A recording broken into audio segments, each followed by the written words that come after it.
intimidating at all following TikTok. Yeah, what an ugly presentation that was. Guys, thank you so much for your time and attention today. I'm talking to you about a topic that is really close to my heart.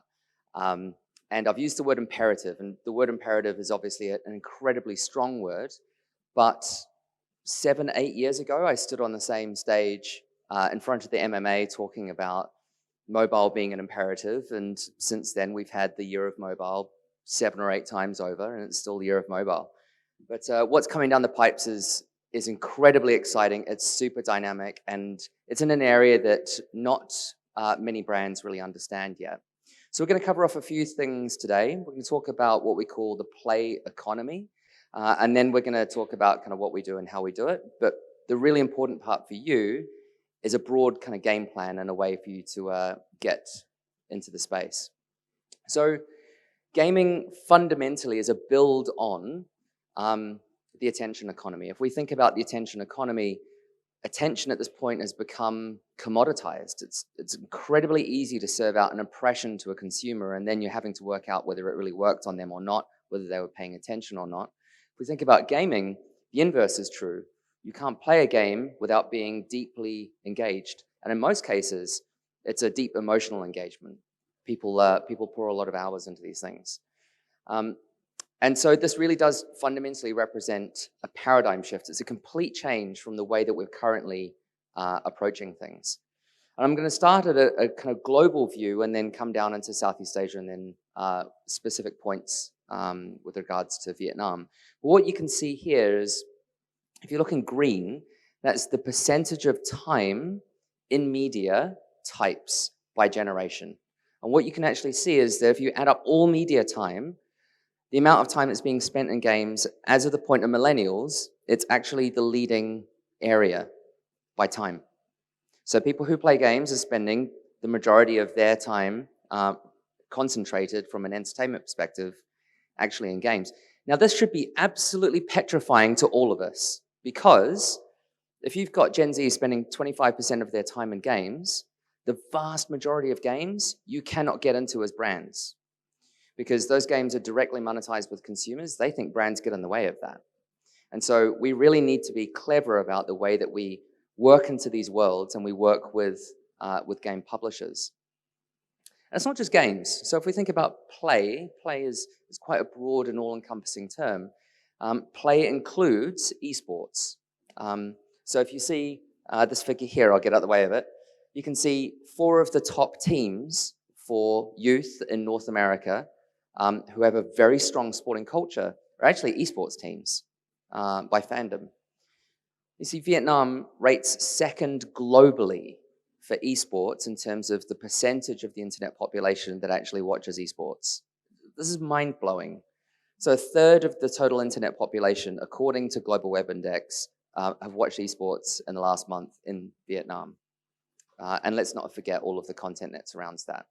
So when we talk about play, it's broad. It's more than just games themselves. It's the content that sits around it. It's fandom that sits around it. And the size of the opportunity is absolutely vast. And again, these are areas in which brands currently don't play. So by and large, it's kind of blue ocean space, which is super exciting. Be aware that 3/4 of that number, so 3/4 of 200 billion, so it's 150 billion US dollars, is spent by consumers in games. And they are buying through microtransactions, small little upgrades to personalize their experience. So skins for their avatars, like the clothes that the avatars may wear, access to content in games. And game publishers very quietly have begun monetizing very well the same consumers that we are so interested in. And the dynamics are exactly the same. They're exactly the same as what we had in terms of a conversation sort of 7, 8, 10 years ago, where we said, oh, wow, social is blowing up. Look at the amount of time that people are spending in social. Look at the amount of time people are spending in mobile. And we've got exactly the same dynamic has happened today, where if we were to take Gen Z and we say, well, 25% of their time is spent in games, what percentage of your media budgets are going to games today? 0. right? So there's a huge opportunity space. So that was big global macro view. If we look at Southeast Asia, actually Southeast Asia per capita leads the world in play. So the amount of the total internet population who play games on a very regular basis. And when it comes to Vietnam specifically, Vietnam actually leads the whole of Southeast Asia. So we are right at the top of where we should be focused when it comes to play. So they're far more likely to play games here and be interested in games than the wider region. Esports fandom is far higher as an index than other markets in the region. It is 45.5 million people playing games on a very regular basis. So that's absolutely huge. It's half female, half male. So it's not like any of the original views that people have around the demographics of players apply anymore. And it's a huge market size. It's going to be $1 billion in Vietnam by 2027. So the amount of money that's going from consumers to games tells us that this is something we should really pay attention to. It's fair to say that esports is mainstream at this point.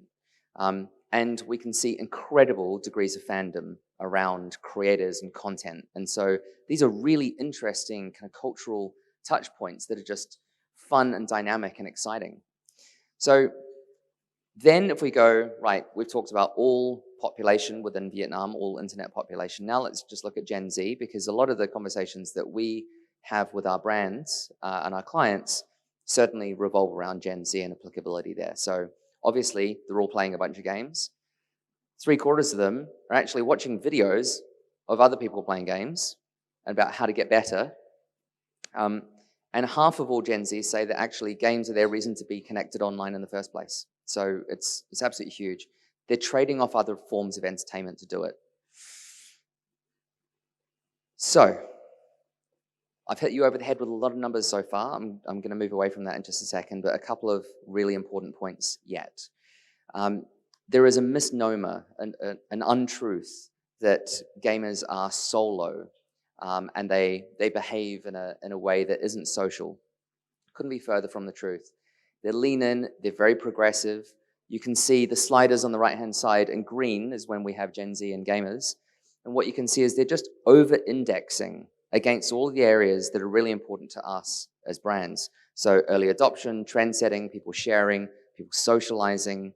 Their crossover into other categories such as fashion and food are extreme, 100% more likely than the average online population to be way more into food and fashion.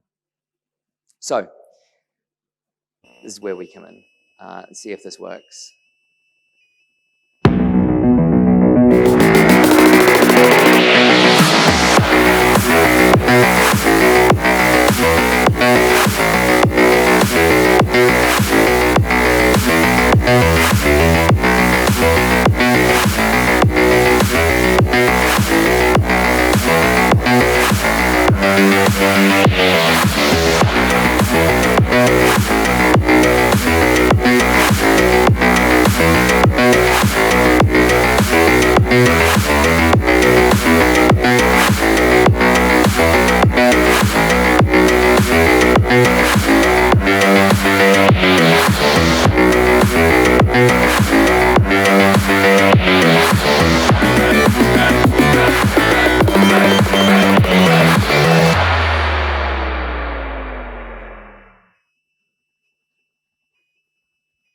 I maybe have the best job in the agency. That's what I do all day, every day, and it couldn't be more awesome.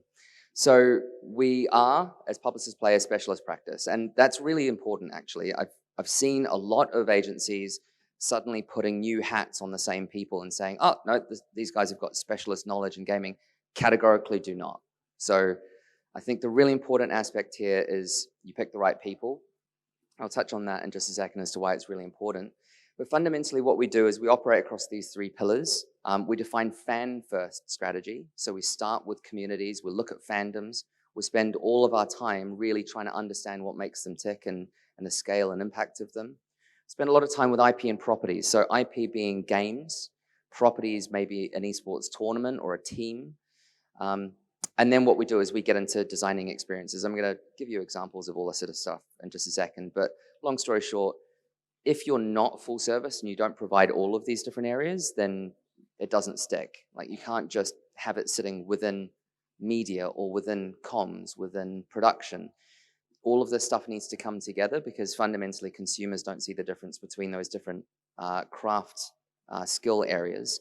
And certainly we shouldn't embrace that either. The reason I say it's really important to bring players in, so we're staffed by people who come from game publishers, right? People who come from sports marketing backgrounds, who understand fandoms and content. It's really important to actually have people who are players come to the table and be working on this stuff.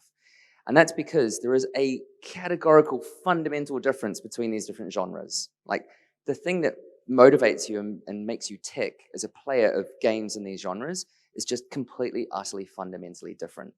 And it's fair as a truism to say, you know, if you get on public transport, and public transport is the best place to get any ethnographic research done, go and watch what's on people's phones.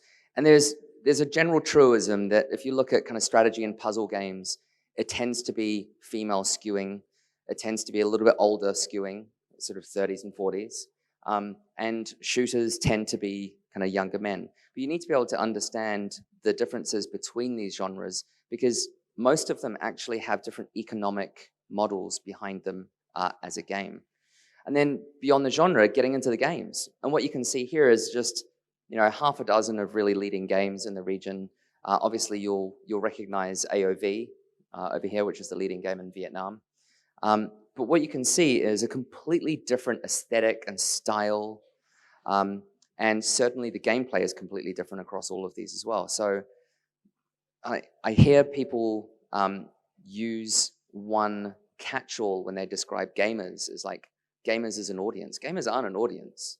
Like, it's like saying TV watchers as an audience. Like, we would never say that, right? You'd say fans of Roblox. And then you understand the mindset of that person, and they transact in Robux and what really motivates them. So we need to get under the skin, and it really kind of takes players to get there. But it also takes people with craft skills. So you can't just staff with players. You also need craft skills. And what we've done here is we've created a bunch of sliders to be able to describe leading games that brands could be working with. And certainly this is a real life example for something that we did for Samsung. So we helped them to understand across 5 different Southeast Asia countries which games they should be partnering with and why. And then looking at these kind of aspects of style and ratings and type and learning curve to fit the right thing in. So it's not just games, like I said this earlier, but you really need to understand the IP itself. So when we look at things like teams and tournaments, we look at these aspects. So we look at the IP, the game, we look at tournament, we look at the talent around that tournament, whether it's pretty serious or it's highly competitive or it's just highly fun and entertaining.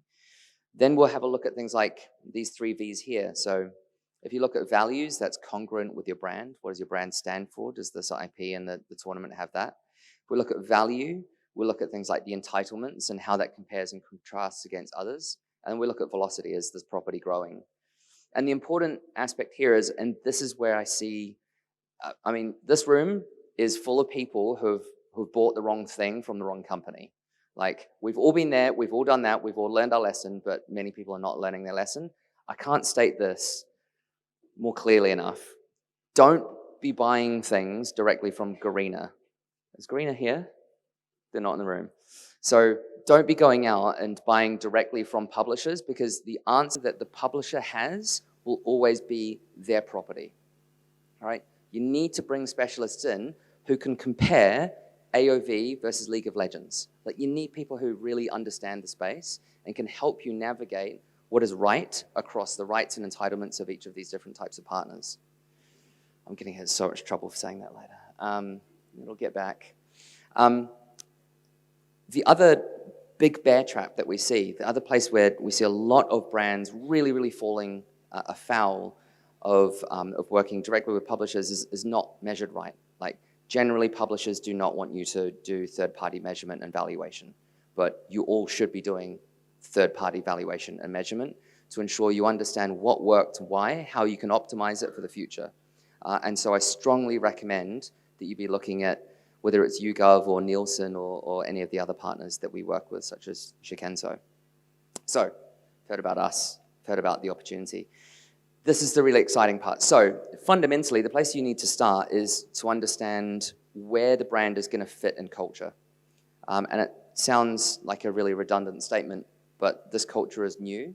And so the role that the brand has in these spaces and places needs to be addressed. It needs to be additive to the community. And so that's the first place you start. It's kind of looking in, and portfolio management comes as a result of that, and then we'll work through the other stages, and I'm going to explain that. So safe zone, Coca-Cola is not a client, but we all know Coca-Cola brands, right? So if you were to do portfolio mapping, you would begin to think about what are the characteristics and the attributes of the brands you see behind me, and then how they would fit into different parts of gaming culture.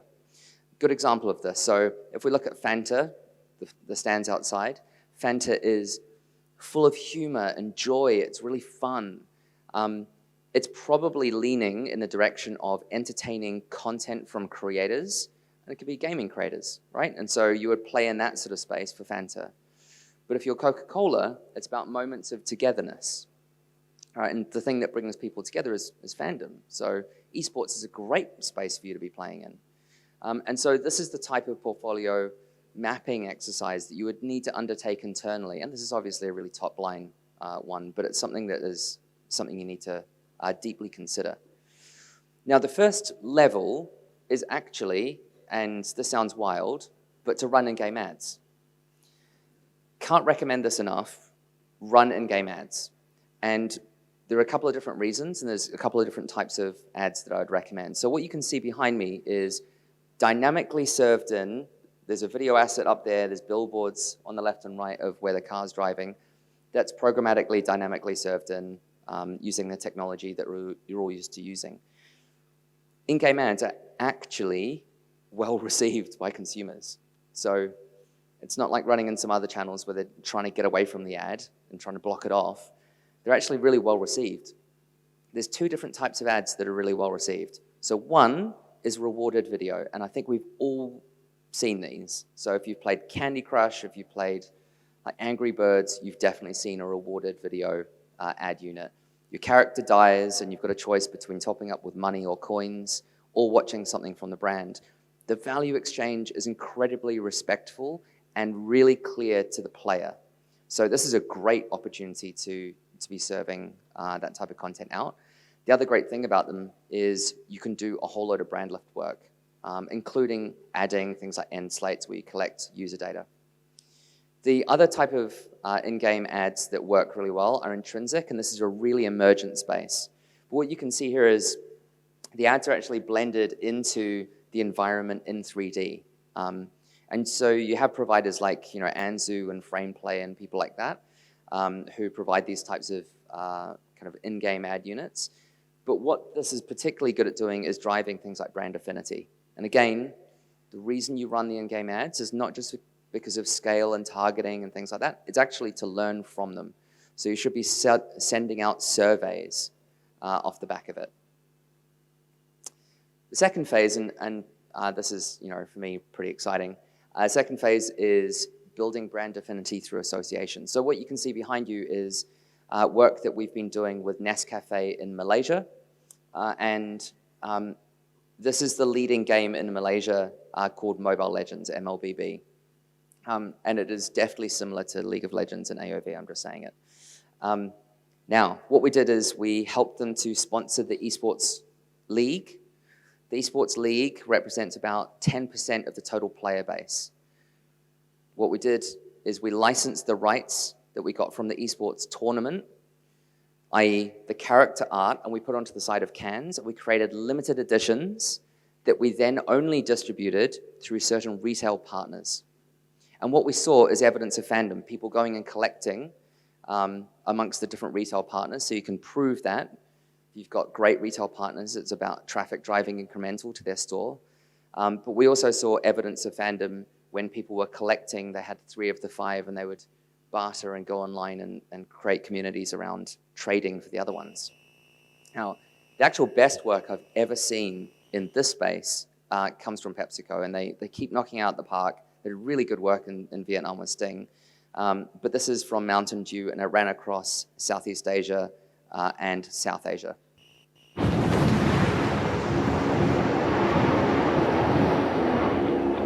Mountain Dew? Squads, there's loot on the horizon for however you find victory. For the combat chauffeurs, for those who strike from above or from below, for the experts in pan-to-pan combat. Whether you're taking a leap of faith or just aren't afraid of a close call,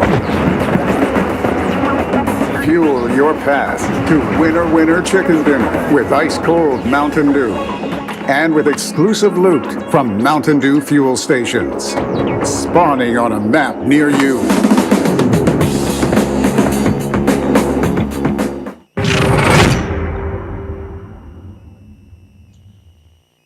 So it's easy to think about that, just like it's a good ad. What you may have missed if you don't play the game is there was a whole slew of different language that is unique to the game and the community around the game. So that really it gives you the goosebumps as a player of the game. You're like, oh, great, the brand actually gets me. This is pretty awesome. Moreover, they then created that video using the game engine, and so it looked like the game. So it was a great way to bring the assets of the game out of the game. And this is one of the biggest challenges that we all face because game publishers do not want to put, your brand's product in the game. So there. Okay, thanks. I've got a breakdown of how that worked, but the thing to leave with you is the mechanic for consumers was absolutely incredible. They wrapped a bunch of fridges in places like 7-Elevens. You buy the product, you redeem for an in-game item, brand gets first-party data. The publisher was really excited because suddenly they're in every single 7-Eleven, so it was driving up playership of the games. Then the third phase is actually building a brand experience, and I'm super excited because this literally launched today. So this is, it was embargoed, literally, because, it's launching today. And this is what we did for Singapore Tourism Board, building Singapore in Roblox. If you mind running the video.